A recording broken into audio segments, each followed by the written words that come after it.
This Faith and Finance podcast is underwritten in part by Timothy Plan. Good news. Since 1994, Timothy Plan has shared good news with investors and advisors by offering a family of funds that honor your faith. Learn more at timothyplan.com.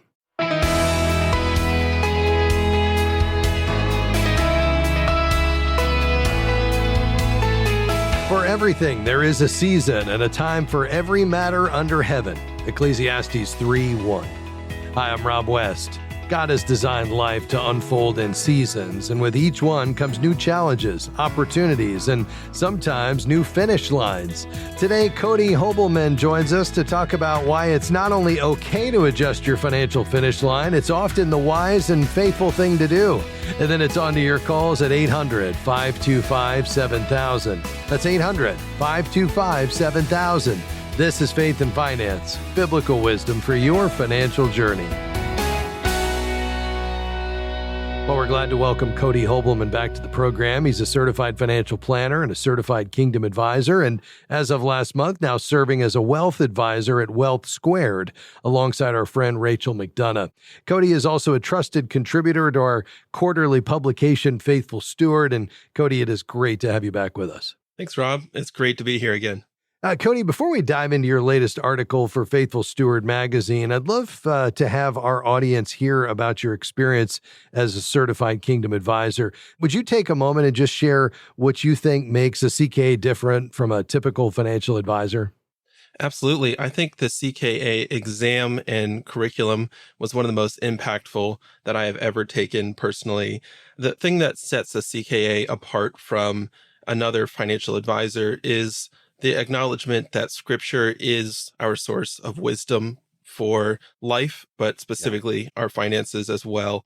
And CKAs have a commitment to communicating truth, not just the expertise that we gain through practice. Yeah, well, I appreciate that. I think that really says it very, very well. And I think the differentiator is around the kinds of conversations a CKA has with his or her client. And this topic today of finish lines, I think, is right in the bullseye of the types of different conversations you and other CKAs are having. I'd love to dive into that. You've been exploring the idea of financial finish lines, beginning with the concept of a lifestyle finish line. But in your latest Faithful Steward article, Cody, you had an article called "A Spending Finish Line is Just the Beginning," where you make the point that your first finish line doesn't have to be your last. Talk about why that's an important perspective for people to understand.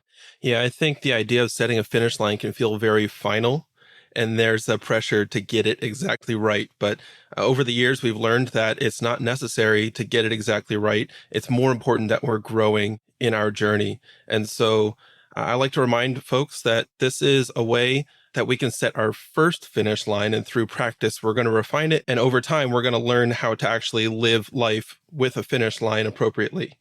In fact, there's probably situations where we should consider adjusting our finish line throughout time. Yeah, and let's dive into that a bit. When should someone consider revisiting or adjusting their lifestyle finish line? I think it's healthy, just like a financial plan, to take a look at our financial finish line annually, because a lot can change in a year. But certainly when there are big changes in our lives, maybe it's a new person that we're financially responsible for, or a person that we're no longer financially responsible for. It could be moving to a different geography where the cost of living is dramatically different, or just major events in life like changes to our health. These all could change what it costs to maintain the same lifestyle, and would be triggers that would cause us to take a second look at our financial finish lines. Yeah. Now, as a part of this, we're going to dig into some of the mechanics of what it looks like to set a lifestyle finish line, and how you can determine what is truly enough for retirement, and what about some of the unknowns in your life. We'll get into all of that. But before we head to this first break, Cody, I'd love for you just to describe, in the work you've done at finishlinepledge.com, just some of the fruit, the benefits that come by capping your lifestyle and setting that finish line, even in your own spiritual journey.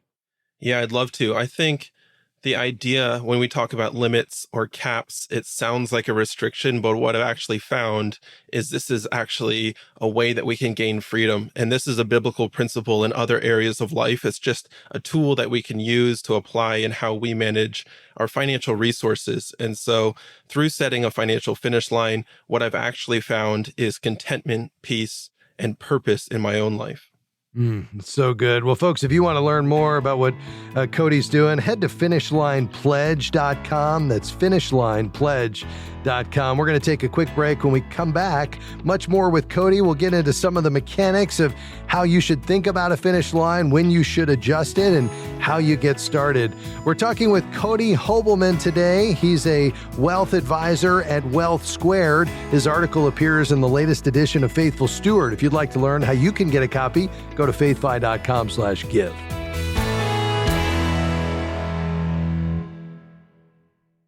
What if managing your money could actually draw you closer to God? What would happen if we began to see God as our ultimate treasure? The FaithFi app helps you do more than budget. It helps you integrate your faith in financial decisions for the glory of God. With easy-to-use envelope features, top biblical financial content, and a supportive in-app community, you'll learn to steward God's resources wisely and grow in generosity. Download the FaithFi app today from your app store or visit faithfi.com and click app. Faith and Finance is grateful for support from Sound Mind Investing. For more than 30 years, they've offered financial wisdom for living well. SMI provides step-by-step guidance for do-it-yourself investors, from those just getting started to those getting ready for retirement. More information, including a short video webinar on profit and peace of mind no matter what's happening in the market, is available at soundmindinvesting.org.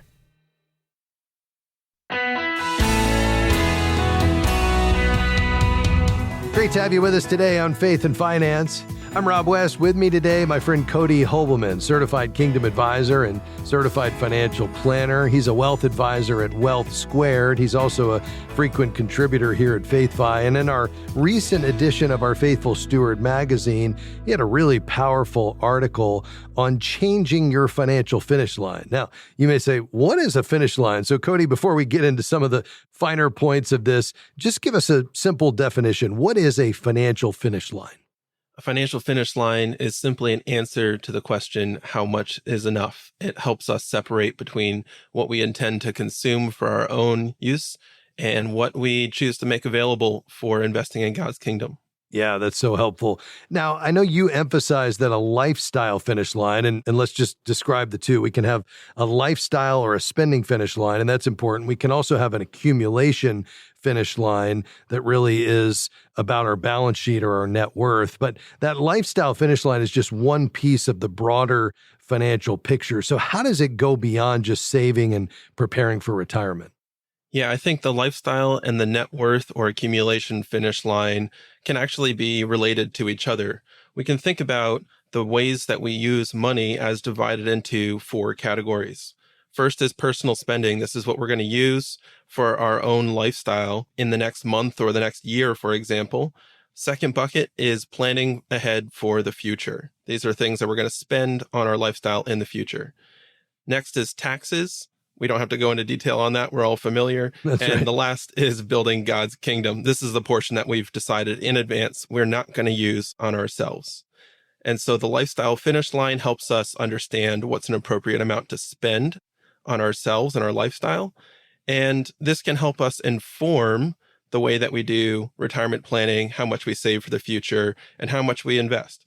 Yeah, that's exactly right, because that lifestyle finish line really drives the other finish line, which is how much you're ultimately going to need for a net worth finish line. So let's unpack that a bit. Explain a net worth finish line, what it entails and how it works. A net worth finish line is really an amount that we think is appropriate to accumulate throughout our lifetime. So this is a number that we can arrive at through financial planning, but at its core, this concept really comes from Luke 12 and the parable of the bigger barns, where the wealthy farmer accumulated far more than he ever needed, which created wastefulness and missed opportunities for his life. And so he expected to have a long life where he could mobilize all these resources in a number of ways, but he wasn't promised that. Yeah, that's exactly right. And you really highlight three areas of what you might think of as spiritual wrestling that play a key role in identifying that finish line. So I'd love for you to just walk through those. Absolutely. The first area is the lifestyle finish line. This is how much our lifestyle costs right now. And so we can think of that again in an annual amount or even in a monthly amount. Once we have an idea of how much we're going to spend, that can help us plan for the future. The second area is wealth transfer. We will not live forever, and someday somebody else will steward the resources that we are currently stewarding. And so we can think and plan ahead for how much is appropriate to pass on to our heirs or to the next stewards. And finally is the conservative margin, because we don't know what will happen in the future. Life throws curveballs at us all the time. So it may be wise to have a conservative margin, but there's a limit to how much we can actually rely on money as compared to God. Yeah, and that makes so much sense. I mean, when you have these three pieces that you just outlined, Cody, you know what your lifestyle finish line is, and you can run a math equation to determine how much you need to maintain that over the rest of your life, and then how much you want to leave to heirs, which is your wealth transfer finish line, and then that conservative margin for uncertainty. You can really back into a number. Now, we don't want to make it all about financial mechanics, so you want to take that alongside your advisor, hopefully who understands these ideas, but make it a matter of prayer to ultimately arrive at that number. And then as it relates to our conversation today, it can and does often change over time. Cody, though, when we find ourselves going beyond our finish lines, maybe over accumulating, you suggest that there's an essential question we should be asking ourselves. What is it? I do think it's important to step back and ask ourselves, why am I holding onto these resources in the first place? Yeah. I think when we run through the filter of our Ephesians 2:10 purpose, the good works that God has set in advance for us, it can help to inform how we use resources today. Yeah, I think that's well said. Now, when it comes to the finish line, you really emphasize that we should be continuing to give even though we haven't reached that finish line. And I'd love for you to talk about the wrestling that goes into that idea. A finish line is really a tool designed to help you prioritize generosity in how you manage resources. And so setting a finish line that might be more than you're currently earning, it may not feel like you have enough today. This was certainly the case in my story, but I wanted to prioritize generosity today, even when it didn't feel like I had enough. So I'd recommend that you continue giving, whether that's a percentage of your income or you set a giving goal, which is a dollar amount over a period of time, to actually build the habit of giving even before you've reached your finish line. And this helps you prepare for the future if God decides to give an increase in the form of financial resources. Yeah, and that helps us fight against this idea that that increase in standard of living shouldn't be in the way of increasing our standard of giving, which should be the big idea. All right, so now, Cody, some listeners might still feel unsure about where to begin. I mean, they hear this idea, it sounds actually really exciting, something they'd like to lean into. Can you offer a practical next step on where they should start? Yeah, I think an easy next step is to just try it for a period of 90 days. I've heard multiple stories, and this is actually my introduction to financial finish lines. I decided to set a finish line for 3 months and see what I learned. And it honestly was transformational almost overnight. And it's been 5 years since that moment. That's powerful. And I know the implications are financial because if you set that finish line, you'll actually have more money that you can give away. But there are spiritual implications to this as well. What does that look like in your life? A financial finish line really trained me to acknowledge God first in stewardship decisions. And so in order to set a finish line, we must recognize that all of the resources that have been entrusted to us do truly belong to God. And so it reorients us on how to steward his resources rather than trying to understand how much of our resources we need to give to God. And it makes me think of 2 Corinthians chapter 9, where Paul writes to the church in Corinth, "You will be enriched in every way so that you can be generous on every occasion, and through us your generosity will result in thanksgiving to God." So there is a financial aspect to this conversation, but really we are designed to be worshipers of our King, And this is one way that we can enter into that worship. Yeah, that's exactly right. Well, we're about out of time here, just about 30 seconds left. What's one key takeaway you can leave our listeners with today? The thing I'd like to leave with listeners is to try to take that next step. It doesn't have to be final. It doesn't have to be set in stone for the rest of your life, but there is a next step for you on your journey of growth as a steward. Yeah. Well, folks, if you want to learn more, we'd love for you to check out finishlinepledge.com. You can also make sure that you receive every issue of Faithful Steward when you become a FaithFi partner. When you give $35 a month or $400 a year, just go to faithfi.com/give. Cody, thanks for being with us. Thanks, Rob. Always great to be here. That's Cody Hobelmann. He's certified financial planner and certified kingdom advisor, also wealth advisor at Wealth Squared. A quick break and back with your questions. Call right now, 800-525-7000.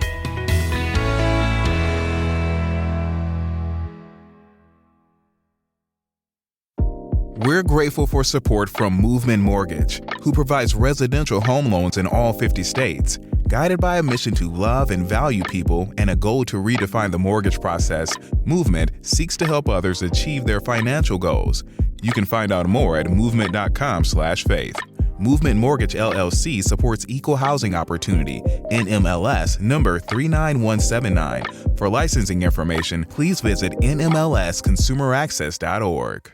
We are grateful for support from Timothy Plan. Since 1994, Timothy Plan has shared good news with investors and advisors by offering faith-honoring mutual funds and exchange-traded funds. More information is at timothyplan.com. The investment objectives, risks, charges, and expenses are contained in the prospectus and summary prospectus available at timothyplan.com. Mutual funds distributed by Timothy Partners Limited and ETFs distributed by Foreside Funds Services, LLC. Investing involves risks, including possible loss of principal.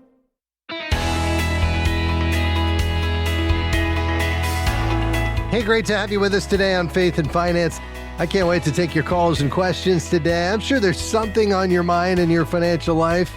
We'd love to chat about it with you. Here's the goal: to help you live as a faithful steward. What does that look like? Well, it's holding God's money loosely. It's giving generously, it's saving appropriately, it's seeking wisdom, which is found in the person of Jesus Christ, mining the scriptures, understanding the heart of God as it relates to this really important responsibility we have. And that is, you and I are money managers for the King of Kings. And we want to be found faithful in that. That's a daily decision to trust God and maintain an eternal perspective. And yes, answer those very practical decisions and choices you have to make every day. So with whatever you're facing today, whether it's your lifestyle and how in the world do I stay on budget, or maybe it's your giving, you want to give more and you just don't know how, or maybe you're struggling to give and wanting to know where that fits into the hard choices you're having to make with your limited resources. We can talk about that. Maybe it's navigating the stock market.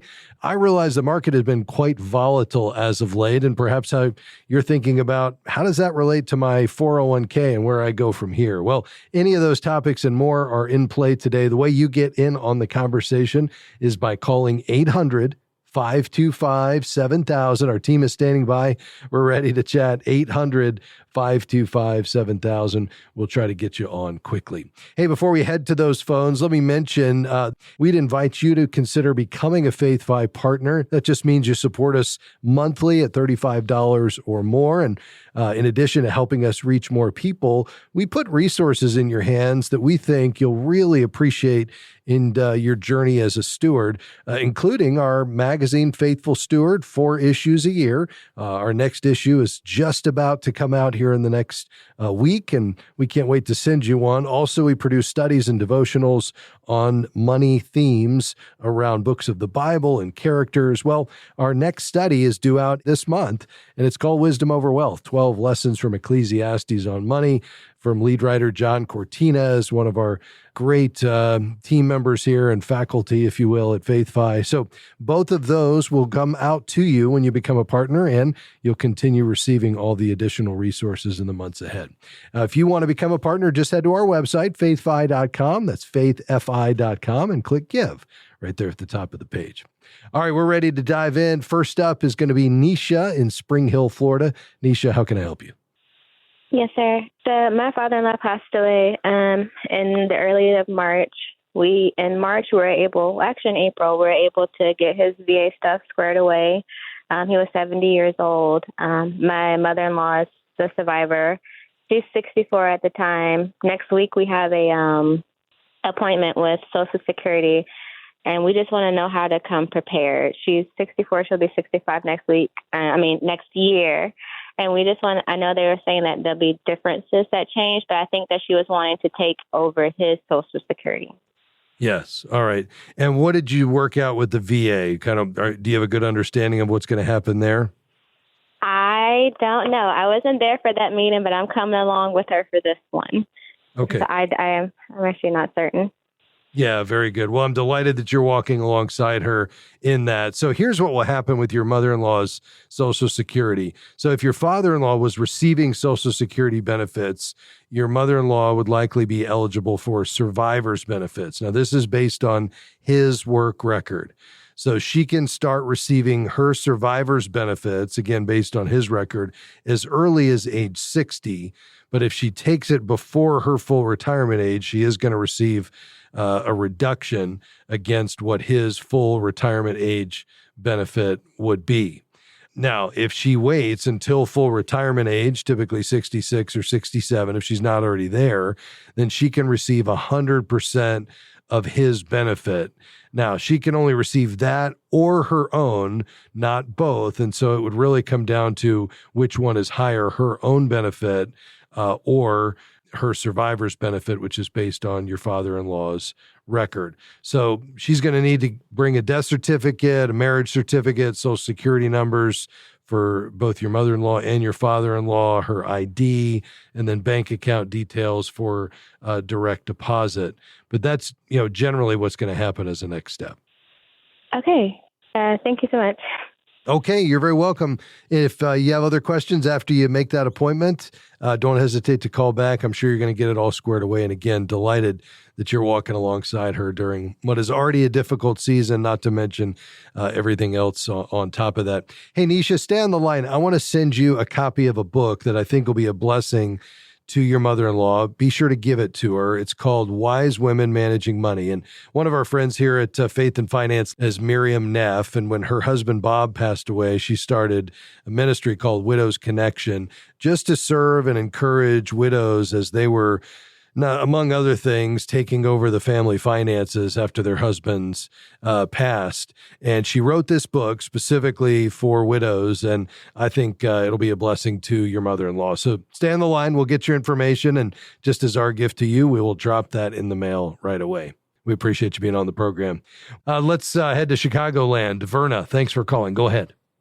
Hi, how are you? I'm doing great. I heard about there's a government program that you can use when you have credit card debts. You consolidate, you pay it back at a low amount with no interest. But I'm not sure how to get to that program, and I would love to pay off my debts. It's around about $25,000. Yeah, and I'm 70 years old. Verna, I got to tell you, I don't think there's any such program out there. I mean, if anything, it might have been something somebody was using as what they would call clickbait to kind of get you to respond to something on the internet or over the phone or through the mail, because there is certainly no federal program, but any program for that matter, that's going to allow you to pay off credit card debt at zero interest. Nor in my opinion should there be. Now, there is an option to get that interest rate down, and it's through something called credit counseling, or you might hear it referred to as debt management, where every credit card company has what they call a credit counseling rate, which is a lower interest rate. If you're willing to close the account and pay through a nonprofit credit counseling agency, they'll drop that interest rate. And the combination of that lower rate with one steady level monthly payment is going to help you pay that debt off 80% faster. And the credit counseling agency will even help work with your budget to make sure that, this can fit in your budget and this is sustainable. But as to a program that's going to allow you to get that to zero, it just doesn't exist. And if you find it, feel free to pass it along, but I'm pretty confident you won't. If you want to check out a debt management program, we recommend ChristianCreditCounselors.org. They've worked with hundreds, if not thousands, of our listeners. They're wonderful, godly people, and I think they'll really be able to help you with this $25,000 in credit card debt. Again, ChristianCreditCounselors.org. Thanks for your call. Again, folks, if you want to check us out and learn how you can become a FaithFi partner, it'd be a blessing to us. Go to faithfi.com and click Give. Big thanks to Amy, Jim, Dan, and Anthony. Come back and join us tomorrow. We'll see you then. Bye-bye. Faith and Finance is provided by FaithFi and listeners like you.